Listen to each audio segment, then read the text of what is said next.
Everyone, welcome to my YouTube channel entire science. तो यहाँ पे हम लोग फिजिक्स का कंप्लीट कोर्स पढ़ रहे हैं।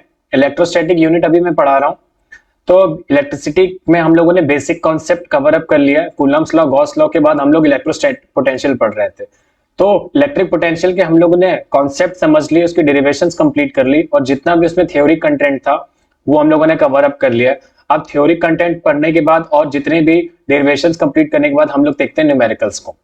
तो पहला बेसिक न्यूमेरिकल समझाने जा रहा हूं, पर एक बात याद रखना कि न्यूमेरिकल करने से पहले सारे अच्छे से फॉर्मूले रिवाइज होने चाहिए। अगर फॉर्मूले रिवाइज नहीं है तो न्यूमेरिकल समझने में दिक्कत होगी।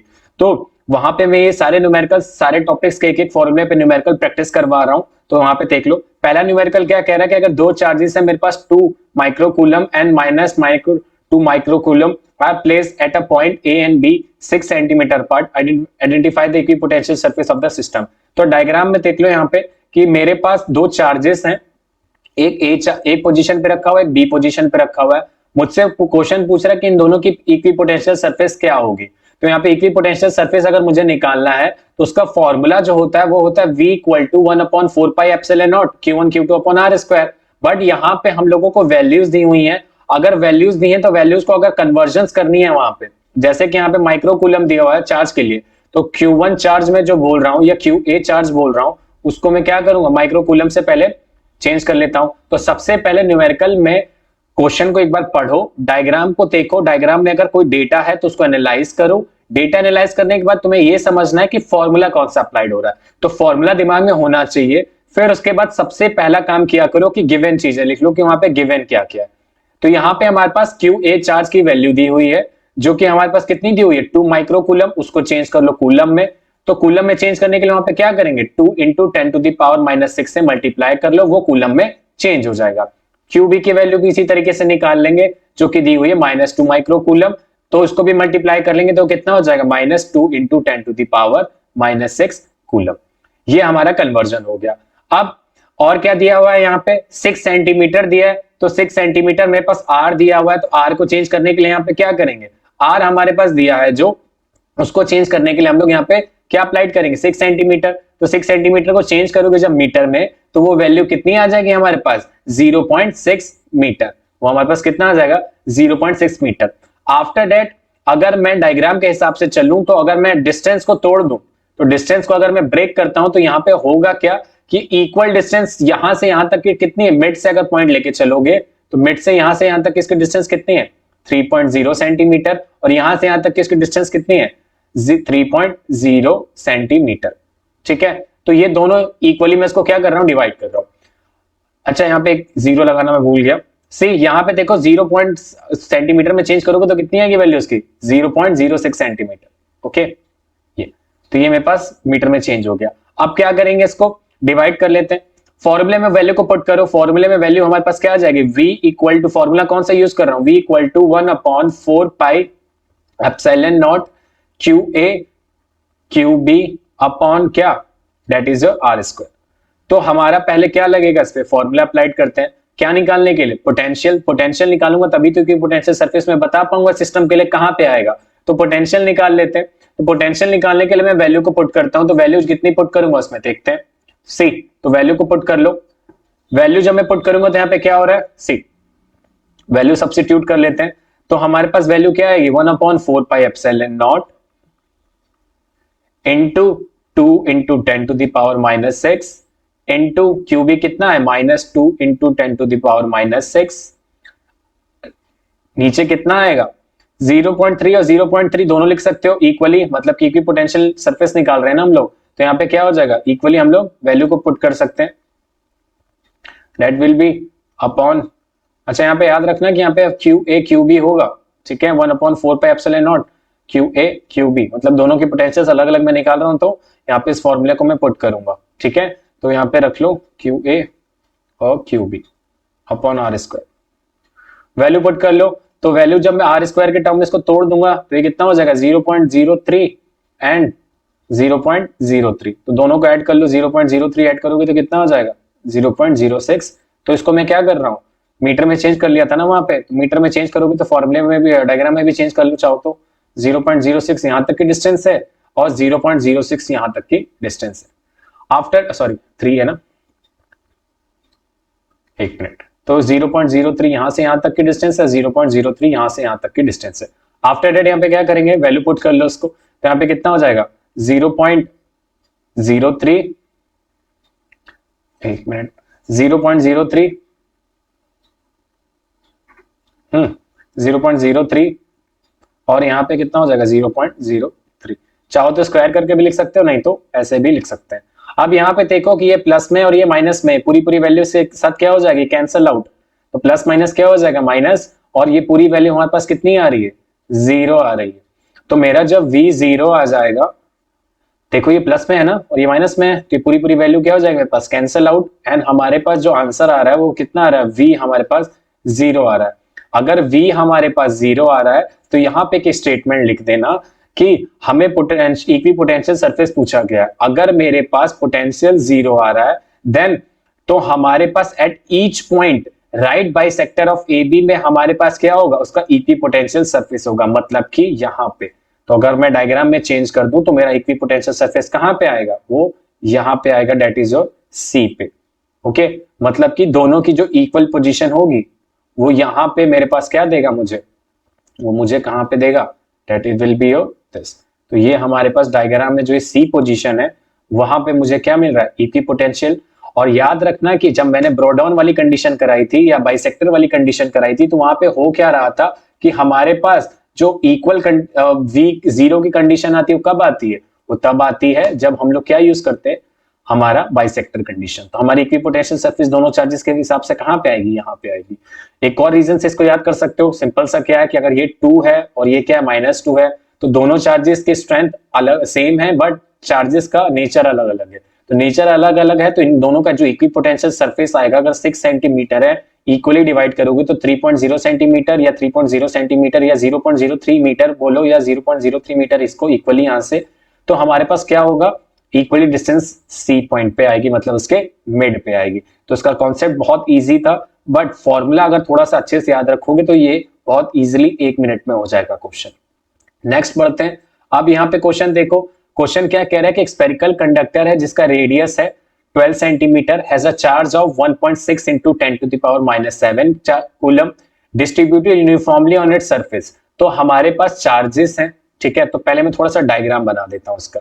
तो मान लो मेरे पास कुछ डायग्राम ऐसा दिखेगा कि एक मेरे पास स्फेरिकल रेडियस का बॉडी है, सरफेस, जिसपे मेरे पास चार्जेस बने हुए हैं पॉजिटिवली और उन चार्जेस की वैल्यू मेरे पास कुछ दी हुई है।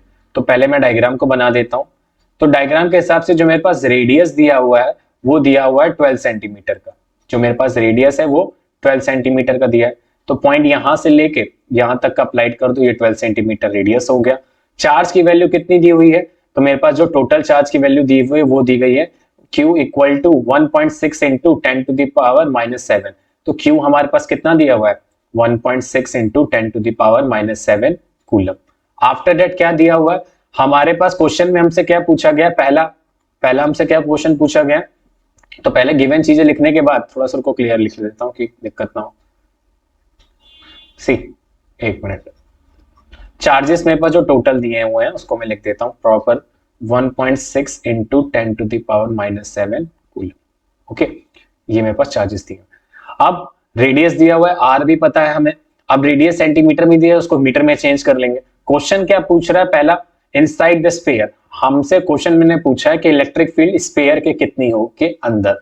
तो यहाँ पे जरा ध्यान से देखो कि इलेक्ट्रिक फील्ड जो चार्जेस हैं वो तुम्हारे पास सरफेस के ऊपर है, ये चार्जेस हमारे पास कहाँ है, सरफेस के ऊपर है। तो इलेक्ट्रिक फील्ड जो इनसाइड होगी, वो इलेक्ट्रिक फील्ड इनसाइड जो होगी वो कितनी होगी, 0 होगी। तो पहला आंसर हमारा इलेक्ट्रिक फील्ड का क्या हो जाएगा, 0, मतलब कि जो इनसाइड इलेक्ट्रिक फील्ड होगी वो सरफेस स्फीयर के वो क्या होगी, 0 होगी, क्योंकि किसी भी स्फीयर के अगर चार्जेस सरफेस में है तो इलेक्ट्रिक फील्ड उसके सरफेस से बाहर रिलीज हो रही है ना, तो इनसाइड तो इलेक्ट्रिक फील्ड हो ही नहीं सकती है। और दैट इज द रीजन कि इलेक्ट्रिक फील्ड बाहर होगी और हमारे पास इनसाइड इलेक्ट्रिक फील्ड नहीं है। दैट इज द रीजन कि हमारे पास इलेक्ट्रिक फील्ड इनसाइड क्या आएगी, 0 आएगी। तो पहले का आंसर हमारा क्या हो जाएगा कि inside sphere the electric field भी 0।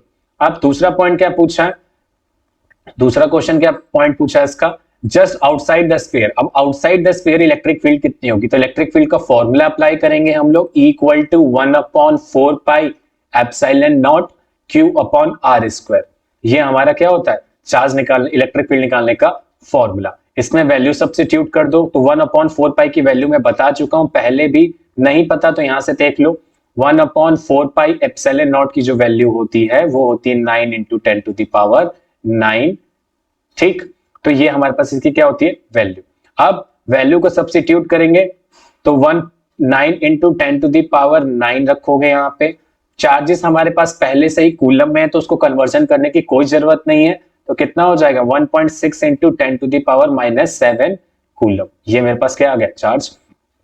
डिवाइड कर देंगे किससे, एरिया से, तो हमारे पास सॉरी रेडियस से, तो आर हमारे पास कितना दिया हुआ है, सेंटीमीटर में दिया है, तो सेंटीमीटर को जब तुम मीटर में चेंज करोगे तो कितनी आएगी वैल्यू उसकी। सेंटीमीटर को जब मीटर में चेंज कर लेते हैं तो यहाँ पे मैं करके दिखा देता हूं। अगर मेरे पास रेडियस आर दिया हुआ है डेट इज 12 सेंटीमीटर, तो ये मीटर में कितना हो जाएगा, डेट विल बी 0.12 मीटर। ये मेरे पास कितना आ जाएगा, 0.12 मीटर। ठीक, अब कन्वर्जन करने के बाद क्या करेंगे, वैल्यू पुट कर दो 0.12 मीटर, तो वैल्यू को पुट कर दो आर स्क्वायर में, तो आर स्क्वायर में हो जाएगा। देन इसको सॉल्व कर लेते हैं। तो आईसीसी स्टूडेंट के पास एक एडवांटेज है कि उनके पास कैलकुलेटर है, वो सीधा सीधा वैल्यूज को पुट करेंगे and they will solve it. But CBSE students, तुम लोगों को अपनी कैलकुलेशन को भी बेटर करना है, तो कैलकुलेशन को बेटर करने का तरीका है कि न्यूमेरिकल प्रैक्टिस से पहले अपनी कैलकुलेशन पे कमांड करो, तो ज्यादा number of practice of questions करोगे तो तुम्हारे लिए बेनिफिशियल रहेगा। अब वैल्यू को यहाँ पे सॉल्व करेंगे तो हमारे पास आंसर कितना आएगा, 1 इंटू 10⁻⁻5 न्यूटन पर कूलम। ये मेरे पास कितना आ गया, इलेक्ट्रिक फील्ड का आंसर। तो हमारी ई कितनी निकल आई, ये पहला हमारा क्या होगा आंसर। तो हमारी electric field just outside the surface पे कितनी आएगी, 1 इंटू 10⁻5 न्यूटन पर कूलम। अब थर्ड पॉइंट क्या कह रहा है, थर्ड पॉइंट देख लेते हैं, थर्ड पार्ट क्या पूछ रहा है क्वेश्चन का। जस्ट आउटसाइड द स्फीयर, नहीं sorry, at a point 18 centimetre from the centre of sphere, मतलब कि 18 सेंटीमीटर, मान लो कहीं पे यहाँ पे 12 सेंटीमीटर है, अगर मैं यहां से एक और पॉइंट बनाता हूं और वो कितना जाए, 18 सेंटीमीटर जाए, मतलब कि मैं यहां से कहां तक जाऊं, 18 सेंटीमीटर तक जाऊं, तो वहां पे कितना आएगा। तो 18 सेंटीमीटर पे कोई पॉइंट है, मान लेते हैं उसको P बोल देते हैं, तो इस पॉइंट पे P पे मुझे क्या निकालनी है, इलेक्ट्रिक फील्ड निकालनी है। तो पॉइंट P पे इलेक्ट्रिक फील्ड कितनी आएगी, E इक्वल टू सेम वही फॉर्मूला अप्लाई होगा जो अभी लगाया है, 1/4 पाई Q अपॉन, इसको यहां से यहां तक डिस्टेंस को x बोल दोगे तो क्या बोल देते हैं इसको, एक्स स्क्वायर, और एक्स स्क्वायर की वैल्यू यहाँ पे कितनी दी हुई है, एक्स स्क्वायर की यहाँ पे वैल्यू दी हुई है 18 सेंटीमीटर। सेंटीमीटर को मीटर में चेंज कर लो तो हमारे पास कितना आ जाएगा, ये दैट विल बी 0.18, एक मिनट थोड़ा क्लियर लिख दो, 0.18 मीटर। ओके, ये हमारे पास क्या आ जाएगा, 0.18 मीटर। अब सॉल्व कर लेते हैं इसको वैल्यू में। तो चार्ज सेम है, चार्ज में तो कोई दिक्कत ही नहीं है, एप्सिलॉन नॉट भी सेम है, तो 9 इंटू 10⁻9 से मल्टीप्लाई करोगे चार्जेस को, कितना है 1.6 इंटू 10⁻7 -7 है ना, हाँ, अपॉन कितना हो जाएगा, दैट विल बी योर 0.18 का स्क्वायर कर दो। सॉल्व कर लो इसको, तो इसको जब सॉल्व करोगे तो हमारे पास आंसर कितना आएगा, 4.4 इंटू 10⁻4 न्यूटन पर कूलम। तो जब मैं सरफेस आर की वैल्यू x मतलब इस पोजीशन P पे निकालूंगा तो मेरे पास इलेक्ट्रिक फील्ड कितनी आ रही है, इतनी आ रही है। ये मेरे पास क्या हो गया इसका आंसर, और ये मेरा है पहला आंसर। तो दोनों में हमें क्या निकालना था, तो ये कॉन्सेप्ट स्फीयर के वजह से, तो अगर एक स्फीयर चार्ज है और उस पर इलेक्ट्रिक पोटेंशियल, मुझे इलेक्ट्रिक फील्ड निकालनी है, तो इनसाइड कितनी हो जाएगी, 0 हो जाएगी। अगर रेडियस 12 सेंटीमीटर एट सरफेस पे निकालनी है तो कितनी हो जाएगी, ये हमारे पास आ जाएगी 1 इंटू 10⁻5 न्यूटन पर कूलम। और अगर मुझे निकालनी है थोड़े से डिस्टेंस दूर पे, तो वो कितनी आ रही, 4.4 इंटू 10⁻4 न्यूटन पर कूलम। ये हमारा क्वेश्चन था। आगे बढ़ते हैं नेक्स्ट। अब क्वेश्चन क्या कह रहा है, find the potential at the centre of a square of side √2 metre which carries its 4 corner charges that is 2 into 10। अब क्वेश्चन क्या कह रहा है, पहले डायग्राम के हिसाब से समझा देता हूं कि हमारे पास एक स्क्वायर है, तो पहले जल्दी से डायग्राम बना लेता हूं। एक मेरे पास एक स्क्वायर है, ठीक है, एक मिनट थोड़ा सा प्रॉपर बना देता हूं कि दिक्कत ना हो। अब स्क्वायर है मेरे पास, ठीक है। अब स्क्वायर की जो साइड दी हुई है वो दी हुई है √2 मीटर, √2 मीटर हर डिस्टेंस, ठीक। तो इसको पहले लिख लेते हैं, लिख लिया। अब क्वेश्चन में आगे पढ़ते हैं कि चारों कॉर्नर पे एक एक चार्ज रखा हुआ है। तो इस कॉर्नर को मैंने ए बोल दिया, इस कॉर्नर को अगर मैं ए बोल देता हूं और इस कॉर्नर को बी बोल दो, इसको सी बोल दो, इसको डी बोल दो। तो जो ए पे हमें चार्ज दिया गया वो कितना दिया है, +2 इंटू 10⁻⁻n कूलम। ठीक, बी पे हमें जो चार्ज दिया गया है वो कितना है, 1 इंटू 10⁻9 कूलम। और जो हमें सी पे चार्ज दिया गया वो कितना दिया हुआ है, -2 इंटू 10⁻9 कूलम। और जो डी पे चार्ज दिया गया वो कितना दिया है, +3 इंटू 10⁻9 कूलम। अब ये हमने वैल्यू को पुट कर दिया। अब क्वेश्चन को जरा ध्यान से पढ़ लो कि हमें क्या निकालना, find the potential at the centre of square of side √2 metre which carries its 4 corners that is your. तो हमारे पास अगर मैं, अच्छा यहाँ पे ध्यान नहीं दिया मैंने, यहाँ पे जो चार्जेस की साइड है ना वो यहां से दी हुई है, √2 मीटर की जो साइड दी है वो हमारे पास सेंटर से दी हुई है। Okay, my mistake. तो पॉइंट पे मुझे निकालना, सेंटर पे मुझे क्या निकालना है, मुझे उसकी पोटेंशियल निकालनी है। मतलब कि सेंटर पे अगर मैं सेंटर को बोल देता हूँ ओ, तो ओ सेंटर पे कितना हमारे पास क्या आएगा, पोटेंशियल आएगा। तो वैल्यू पुट कर लेते हैं इसका। तो पहले फॉर्मूला पता होना चाहिए कि पोटेंशियल निकालने के लिए फॉर्मूला क्या होगा। तो फॉर्मूला देखो हमारे पास जो बनेगा, तो पोटेंशियल का फॉर्मूला होता है 1/4πε0। तो पहले के वजह से जो आएगा वो क्या आएगा, Q1/R। दूसरे के वजह से जो आएगा वो क्या आएगा, Q2/R। तीसरे के वजह से जो आएगा वो क्या आएगा, Q3/R। और चौथे के वजह से जो आएगा वो क्या आएगा, Q4/R। अब यहाँ पे जो कॉमन टर्म है उसको बाहर ले लेते हैं। यहाँ पे हमारे पास कॉमन टर्म क्या है, R हमारा कॉमन टर्म है, तो हमारा R कॉमन टर्म है, उसको बाहर ले लो। फॉर्मूले में थोड़ा सा मॉडिफिकेशन जरूरी होता है कंडीशन के हिसाब से, जैसी कंडीशन उसको हम लोग क्या करेंगे, कंडीशन पे फॉर्मूले को चेंज कर लो। तो 1/R बाहर आ जाएगा और अंदर क्या बचेगा हमारे पास, Q1 + Q2 + Q3 + Q4। अब इन सारे चार्जेस को हम लोग इजिली क्या कर सकते हैं, सॉल्व कर सकते हैं। वैल्यू को सब्स्टिट्यूट कर दो। तो 1/4π की वैल्यू याद रख लो तो ज्यादा अच्छा है, क्योंकि बार बार यूज हो रही है। तो 1/4πε0 की वैल्यू कितनी होती है, 9 इंटू 10⁻9। पुट कर दो इसको। अब यहाँ पे पुट करेंगे तो कितना आ जाएगा, 9 इंटू 10⁻9। अब इंटू आर कितना है मेरे पास, आर की वैल्यू हमारे पास कितनी दी हुई है। अब वो हर चार्जेस से जो आर हमारे पास दिया हुआ है वो कितना दिया हुआ है, 1 मीटर के हिसाब से हमारे पास उसकी कितनी है, डिस्टेंस है। तो 1 मीटर हमारे पास क्या आ जाएगा, उसकी डिस्टेंस आ जाएगी। तो इंटू क्या करेंगे, 1/1 इंटू चार्जेस क्या कितने दिए हुए हैं, सबको ऐड कर लो। तो सारे चार्जेस को मैं जब मैं ऐड करूंगा तो मेरे पास वैल्यू कितनी आ जाएगी, सारे चार्जेस को एक बार ऐड कर लेते हैं। तो सारे चार्जेस की वैल्यू को सब्स्टिट्यूट कर लो, 10⁻9 को बाहर रख दो। तो सबसे आसान तरीका है इसको कैलकुलेशन को करने का कि +2 प्लस क्या हो जाएगा, +1 -2 और प्लस का 3 इंटू 10 अरे सारे चार्जेस तो एक ही है ना, -10 की पावर को कूलम को क्या रख दो, बाहर रख दो, कोई दिक्कत ही नहीं है। तो इसको कुछ इस तरीके से क्या कर लेंगे, सॉल्व कर लो। सॉल्व कर लेते हैं इसको। तो जब इसको सॉल्व करेंगे तो हमारे पास वैल्यू कितनी आएगी, हमारे पास जो वैल्यू आएगी वो आएगी 36 joule, 36 that will be your volt. तो हमारे पास पोटेंशियल कितना आएगा, 36। ये हमारा क्या निकाला है, पोटेंशियल निकाला है कहां पे, सेंटर के पास। तो सेंटर पे जो हमारा पोटेंशियल निकला वो कितना है, 36 वोल्ट हमारा पोटेंशियल निकला। ठीक, ये हमारा क्या हो गया, आंसर हो गया। क्वेश्चन बहुत कॉन्सेप्ट बेस्ड था, तो अगर कॉन्सेप्ट अच्छे से क्लियर होंगे तो कोई दिक्कत नहीं होगी। कैलकुलेशन देख लो, इस तरीके से भी कर सकते हो, नहीं तो डायरेक्टली वैल्यू भी रख सकते हो, कोई प्रॉब्लम नहीं है। ठीक है, आगे बढ़ते हैं। नेक्स्ट क्या क्वेश्चन हमारे पास, नेक्स्ट क्वेश्चन को पढ़ते हैं। सी, अब क्वेश्चन क्या कह रहा है कि मेरे पास दो चार्जेस हैं, 2 पॉइंट चार्जेस। तो पहले डायग्राम को समझा देता हूं, तब क्वेश्चन को ज्यादा क्लियर होगा। अब क्वेश्चन कह रहा है कि ए पॉइंट पे एक चार्ज रखा हुआ है जिसकी वैल्यू है 0.12 माइक्रोकूलम। दूसरा पॉइंट पे बी पे रखा है जिसका नेगेटिव चार्ज है, जिसकी वैल्यू है 0.6 माइक्रोकूलम। अब दोनों के बीच की जो डिस्टेंस है वो पूरी टोटल कितनी है, 3.0 मीटर। पहले से कन्वर्ट है तो उसको चेंज करने की जरूरत नहीं है, माइक्रोकूलम को हम लोग अभी कन्वर्ट करेंगे। 1.5 मीटर यहां से यहां तक की मिड से इसकी डिस्टेंस हो जाएगी, 1.5 मीटर यहां से इसकी डिस्टेंस हो जाएगी।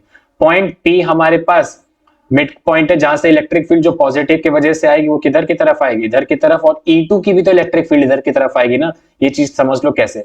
पॉजिटिव जो नेचर शो करता है उसकी इलेक्ट्रिक फील्ड होती है बाहर की तरफ, पॉजिटिव चार्ज की वजह से इलेक्ट्रिक फील्ड बाहर की तरफ होती है।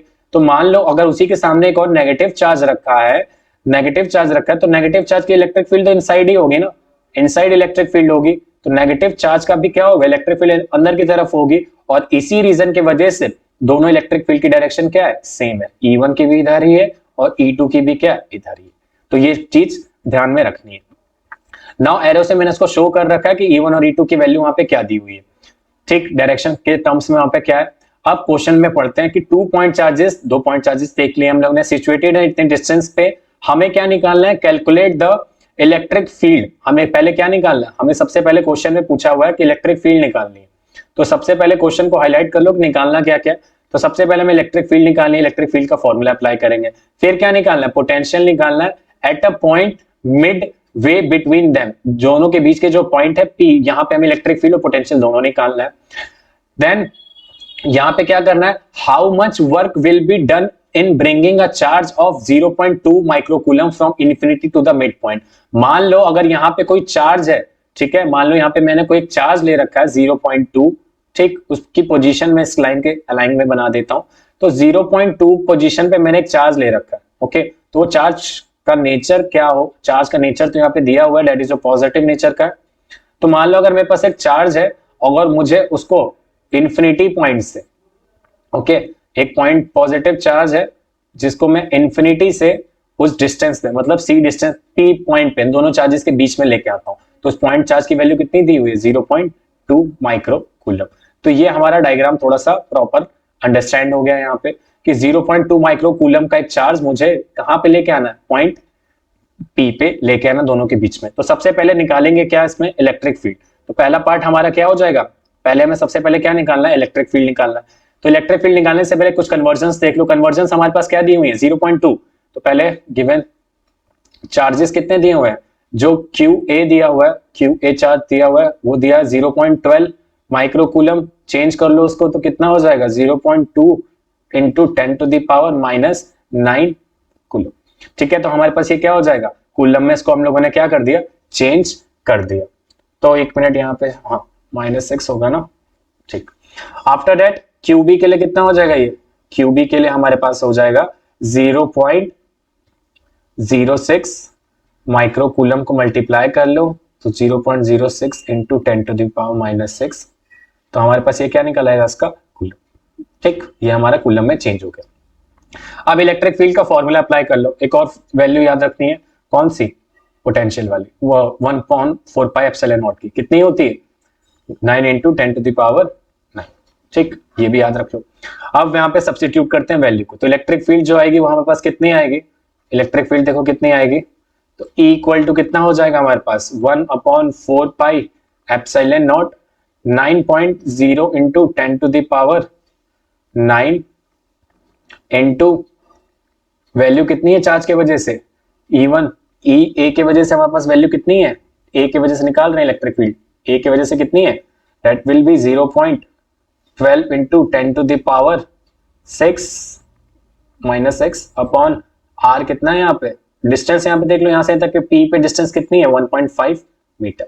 सॉल्व कर लेते हैं इसको। तो इसको सॉल्व करेंगे तो हमारे पास इलेक्ट्रिक फील्ड कितनी आ जाएगी, 480 न्यूटन कूलम इनवर्स। हमारा इलेक्ट्रिक फील्ड यहाँ पे कितना आ गया, 480 न्यूटन कूलम इनवर्स।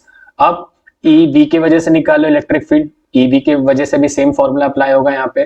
तो EB के वजह से जब फॉर्मूला निकालेंगे तो यहाँ पे क्या हो जाएगा, EB बोले या E2 भी बोल सकते हो, 1/4 पाई एप्सिलॉन नॉट। तो 9, एक मिनट, यहाँ पे मैंने फॉर्मूला नहीं लिखा है, सीधा वैल्यू पुट कर दी है, मैं फॉर्मूला एक जगह लिख देता हूँ।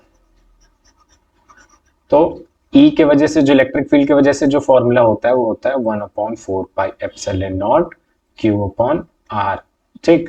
2 के लिए निकालोगे तो ये हो जाएगा, नहीं तो सिंगल इलेक्ट्रिक फील्ड के लिए निकालने का फॉर्मूला क्या होता है, ये वैल्यू को यहाँ पे सब्स्टिट्यूट किया, A के साथ निकला है इलेक्ट्रिक फील्ड, B के वजह से निकालेंगे तो कितनी आ जाएगी, सेम वही फॉर्मूला अप्लाई करेंगे, 10⁻⁹, वैल्यू चेंज हो जाएगी, कितना हो जाएगा 0.06 इंटू 10⁻⁻⁶, यहाँ पे कितना हो जाएगा 1.5। सॉल्व कर लोगे इसको, तो सॉल्व करेंगे तो हमारे पास वैल्यू कितनी आ जाएगी, स्क्वायर लगा दो, ठीक है। अब वैल्यू हमारे पास कितनी आ जाएगी, तो वैल्यू को पुट कर लेते हैं। वैल्यू हमारे पास आ जाएगी 240 न्यूटन कूलम इनवर्स। ये हमारे पास क्या आ गई, EB की वैल्यू। नेट इलेक्ट्रिक फील्ड निकाल लेते हैं। नेट इलेक्ट्रिक फील्ड फॉर्मूला क्या हो जाएगा, EA प्लस EB। तो नेट इलेक्ट्रिक फील्ड का जो फॉर्मूला हो जाएगा क्या हो जाएगा, EA प्लस EB।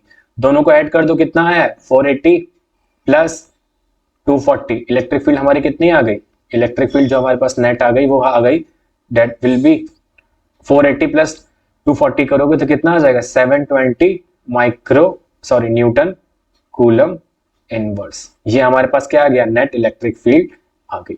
अब नेट इलेक्ट्रिक फील्ड निकालने के बाद हमें क्या निकालना है, सेम वोल्टेज, तो वोल्टेज कह रहा हूं, पोटेंशियल निकालना है। तो पोटेंशियल निकालने के लिए देख लो, तो सेकंड पार्ट यहां से स्टार्ट कर रहा हूं। तो वो पोटेंशियल निकालने का जो फॉर्मूला होता है वो क्या होता है, V equal to 1/4 epsilon not Q upon R, ये हमारा फॉर्मूला होता है। अब नेट V1 निकाल लो, पहले क्या निकालेंगे, V1 निकालेंगे। मैं लाइन खींच देता हूं कि कोई डिस्टर्बेंस ना हो। तो V1 इक्वल टू कितना हो जाएगा हमारे पास, that is 1/4 epsilon not Q upon R। तो यहाँ पे फॉर्मूला लिख चुका हूं, वैल्यू पुट कर देते हैं सीधा। तो V1 बोल लो या VA बोल लो, VA बोल लेते हैं क्योंकि A की वजह से जो पोटेंशियल आएगा वो कितना आएगा। तो 9 into 10 to the power 9 into 0.012 into 10 to the power -6 coulomb upon में कितना हो जाएगा। अच्छा यहाँ पे R स्क्वायर लगाना था, भूल गया हूं मैं, शायद देखा नहीं मैंने ध्यान से। नाउ यहाँ पे कितना हो जाएगा, यहाँ पे R स्क्वायर लगेगा। सॉल्व कर लो इसको, तो ये कितना हो जाएगा 1.5 मीटर। सॉल्व करते हैं इसको तो कितना हो जाएगा ये, that is your 720 volt.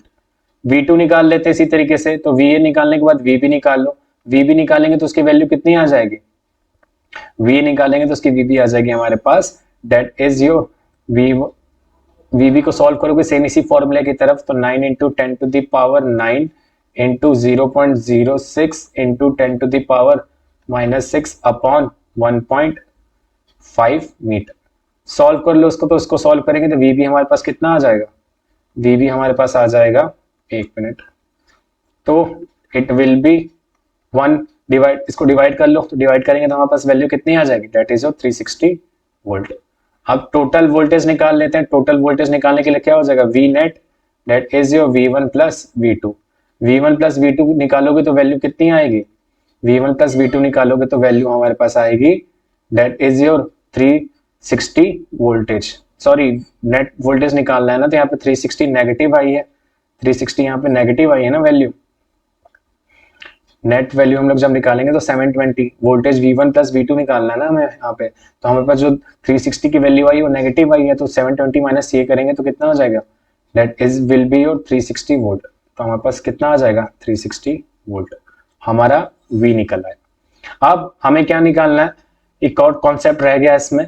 Concept हमें लास्ट क्या निकालना है कि हमें कितना वर्क डन करना पड़ेगा अगर एक पोटेंशियल चार्ज मुझे वहां पे लेके आना है। तो V हमें पता चल चुका है, V को अगर मैं चेंज कर लूं, माइक्रो कूलम को यहाँ पे चेंज कर लो, तो माइक्रो कूलम को उसमें कूलम में चेंज कर लेंगे, इस वैल्यू को 0.2 माइक्रो कूलम को यहाँ पे चेंज कर लोगे तो हमारे पास वैल्यू कितनी आ जाएगी ये। तो यहाँ पे इसको चेंज कर लो माइक्रो कूलम में, तो 0.2 into 10 to the power -6 coulomb में ये चेंज हो जाएगा। और हमें क्या पता करना है कि अगर इस चार्ज को इन्फिनिटी से मैं पॉइंट P पे ले आऊंगा तो मेरे पास वर्क डन कितना होगा। तो वर्क डन का फॉर्मूला कितना होता है, मैं थोड़ा सा यहाँ पे रब कर रहा हूँ, देन लिख देता हूँ। तो मैं ये बेसिक चीजें जो यहाँ पे मैंने लिखी है उसको हटा देता हूँ। देखो, अगर मैं बात करता हूं वर्क डन की, तो तीसरा जो हमें निकालना था वो क्या निकालना है, वर्क डन निकालना है। तो यहाँ पे जो वर्क डन आएगा वो कितना आएगा, उसको देख लो जल्दी से। तो वर्क डन इक्वल टू कितना हो जाएगा हमारे पास, work done will be W equal to कितना होता है QV।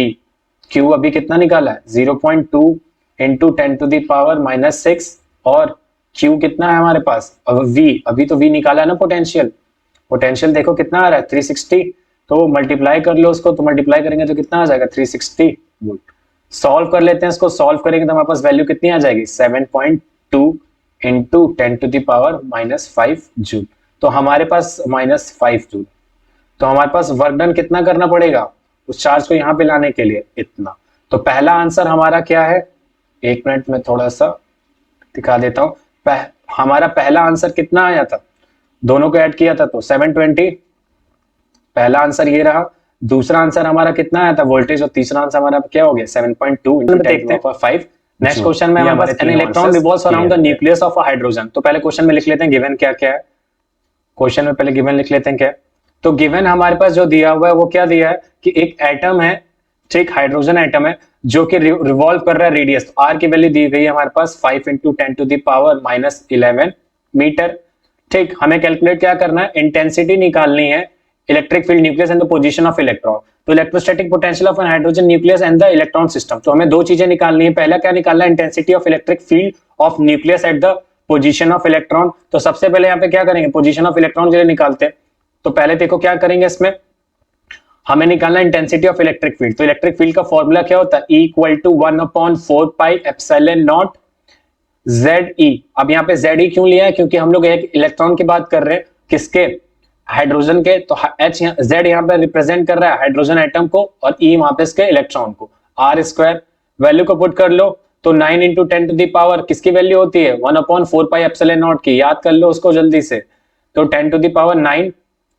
नेक्स्ट मल्टीप्लाई कर लो, किससे मल्टीप्लाई करेंगे, 1 इंटू एक इलेक्ट्रॉन की वैल्यू कितनी होती है 1.6 into 10 to the power -19। Solve कर लो, आर की वैल्यू यहाँ पे दी गई है, that is 5 into 10 to the power -11 metre. Solve करेंगे इसको तो हमारे पास इलेक्ट्रिक फील्ड की वैल्यू कितनी आ जाएगी, that is 5.76 into 10 to the power -11, sorry 11 आएगा ना, माइनस नहीं आएगा, एक minute, 10 to the power 11 joule. ये हमारे पास क्या आ गया, इलेक्ट्रिक फील्ड का। अब दूसरा पार्ट क्या पूछ रखा है कि इलेक्ट्रोस्टैटिक पोटेंशियल एनर्जी कितनी आएगी हाइड्रोजन एटम की। तो इलेक्ट्रोस्टैटिक पोटेंशियल एनर्जी का फॉर्मूला क्या होता है, U equal to 1/4πε0 ZE into -E upon दूसरे चार्ज की वजह से कितना हो जाएगा। तो यहाँ पे देख लेते हैं, electrostatic potential of hydrogen nucleus की बात हो रही है, ऑफ एन इलेक्ट्रॉन सिस्टम। तो यहाँ पे देखो कितना हो जाएगा, -9 into 10 to the power, minus sign पहले हम लोग ने ले लिया तो कैलकुलेशन करने में कोई दिक्कत नहीं होगी, into 1 into 1.6 into 10 to the power -19 into 1.6 into 10 to the power -19। Solve कर लेते हैं, divided by 5 into 10 to the power -11। इसको सॉल्व करेंगे तो वैल्यू कितनी आएगी हमारे पास, that is your -4.6 into 10 to the power -18 joule. ये हमारे पास क्या आ गया इसका answer.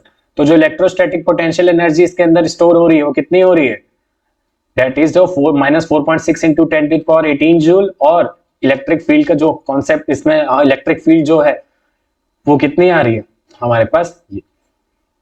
Next 2 point charges of a 10 coulomb. अगर मेरे पास दो चार्जेस हैं जिनका 10 कूलम वैल्यू दी हुई है, ओके, देन अगर मुझे क्या निकालना है इसमें, इलेक्ट्रोस्टैटिक पोटेंशियल एनर्जी निकालना है, तो पहले गिवन लिख लेते हैं। तो गिवन मेरे पास पहले से ही चार्जेस किसमें दिए हुए हैं, 2 पॉइंट चार्जेस हैं, Q1 है 10 कूलम, दूसरा क्या बोल देते हैं Q2, that is your 10 coulomb. दोनों चार्जेस 10 कूलम के हैं। डिस्टेंस कितनी दी गई है, R इक्वल टू 3 मीटर। कुछ करना ही नहीं है, फॉर्मूले में सीधा लगाना है। तो U इक्वल टू कितना हो जाएगा, फॉर्मूला याद होगा तब लगेगा, 1/4πε0 into that is your 1/4πε0 Q1 Q2 upon R square. ये हमारा फॉर्मूला अप्लाई कर लेते हैं। Q R स्क्वायर नहीं होगा क्योंकि R होगा, दोनों के बीच की डिस्टेंस दी हुई है। नाउ अप्लाई कर लो उसको, तो U की वैल्यू निकालेंगे हम लोग 9 into 10 to the power, 9 into 10 to the power किसकी वैल्यू होती है, 4πε0। पिछले न्यूमेरिकल से यूज करता आ रहा हूँ, आई सपोज की याद हो गई होगी।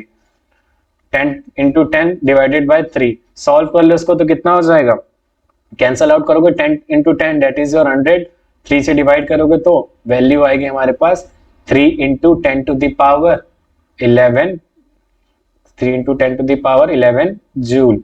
हमारे पास क्या आ गया, equipotential electrostatic potential energy. ये हमारा आ गया आंसर। ठीक, अब इस वीडियो में इतना ही। तो नेक्स्ट वीडियो में मैं बात करूंगा नए टॉपिक के बारे में। तो आई विल सजेस्ट यू कि तुम लोग अपने न्यूमेरिकल की प्रैक्टिस कुछ इन बुक्स से कर सकते हो। तो एनसीईआरटी, अब एक एक न्यूमेरिकल कराना तो पॉसिबल नहीं है, तो एनसीईआरटी के कुछ मैंने न्यूमेरिकल्स यहाँ पे कराए हैं, न्यूटन के भी कुछ इसमें मिक्स हैं, न्यूटन जो नवीन प्रकाशन की है उससे भी मैंने कुछ कॉन्सेप्ट यहाँ पे समझाए हैं। दूसरा HC वर्मा भी यूज कर सकते हो, बहुत अच्छी बुक है कॉन्सेप्ट और अपने न्यूमेरिकल्स को प्रैक्टिस करने के लिए। तो ये तीनों बुक्स प्रिफर करो अपने 12th के कोर्स के न्यूमेरिकल्स को प्रैक्टिस करने के लिए, ये बहुत ज्यादा हेल्पफुल होंगे। खास करके एनसीईआरटी के क्वेश्चंस बहुत इंपॉर्टेंट होते हैं। तो यहाँ पे मैंने कुछ बोर्ड्स के मिक्सअप क्वेश्चंस भी कराए हैं और कुछ तुम लोगों को कॉन्सेप्ट बेस पे क्वेश्चंस कराए। अब एक एक क्वेश्चंस मैं करा तो नहीं सकता, बट मैं ट्राई करता हूं कि वो क्वेश्चंस करा सकूं जो कॉन्सेप्ट रिलेटेड हो सीधा सीधा। तो कॉन्सेप्ट अगर अच्छे से आएगा तो कोई प्रॉब्लम नहीं होगी। ठीक है, तो मिलते हैं नेक्स्ट वीडियो में।